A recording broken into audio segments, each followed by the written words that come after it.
అది ఒక వీఐపీ నియోజకవర్గం. గత ప్రభుత్వం ఉన్నప్పుడు అందరి కళ్ళు ఆ నియోజకవర్గంపైనే ఉండేవి. అలాంటి సెగ్మెంట్లో ఇప్పుడు విచిత్రమైన సమస్య వచ్చింది.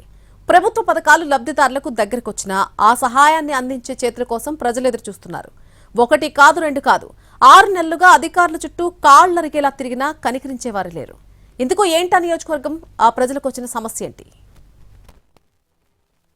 గజ్వేల్ మాజీ సీఎం కేసీఆర్ ప్రాతినిధ్యం వహిస్తున్న నియోజకవర్గం. ఆయన ముఖ్యమంత్రిగా ఉన్నప్పుడు ప్రభుత్వ పథకాలు ఇక్కడ పరుగులు పెట్టాయి. హరీష్ రావు ఇక్కడ అన్నీ తానై చూసుకున్నారు. 10 ఏళ్లు అలా గజ్వేల్ జిగేల్ మంది. ఎప్పుడైతే కాంగ్రెస్ ప్రభుత్వం ఏర్పడిందో ఆ జిగేల్ రివర్స్ అయింది. ప్రభుత్వ పథకాలు యథావిధిగా అమలవుతున్నా వాటిని లబ్ధిదారులకు అందించేందుకు దారులు కనిపించడం లేదు.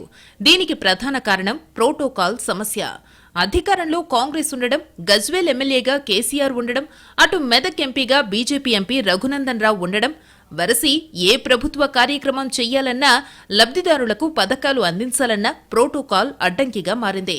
అధికార పార్టీ నుంచి ఎవరైనా నామినేటెడ్ పోస్టులో ఉన్నా ఈ సమస్య ఉత్పన్నమయ్యేది కాదు.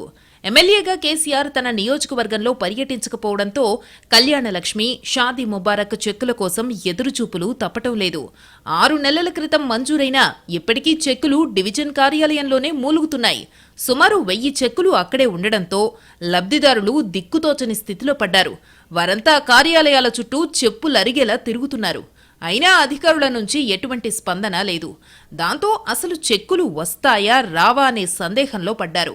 సిద్దిపేట జిల్లా మంత్రి పొన్నం ప్రభాకర్, లేదంటే ఉమ్మడి మెదక్ జిల్లా ఇన్ఛార్జి మంత్రి కొండా సురేఖ ఆ చెక్కులను పంపిణీ చేయాల్సి ఉన్నప్పటికీ వారు టైంని కేటాయించడం లేదు. ఇటు మంత్రులు, అటు ఎమ్మెల్యేలుగా ఉన్న కేసీఆర్ లేదంటే ఎంపీ, వీరిలో ఎవరైనా ఒకరు తమ చెక్కులని తమకిప్పించాలని లబ్ధిదారులు వేడుకుంటున్నారు.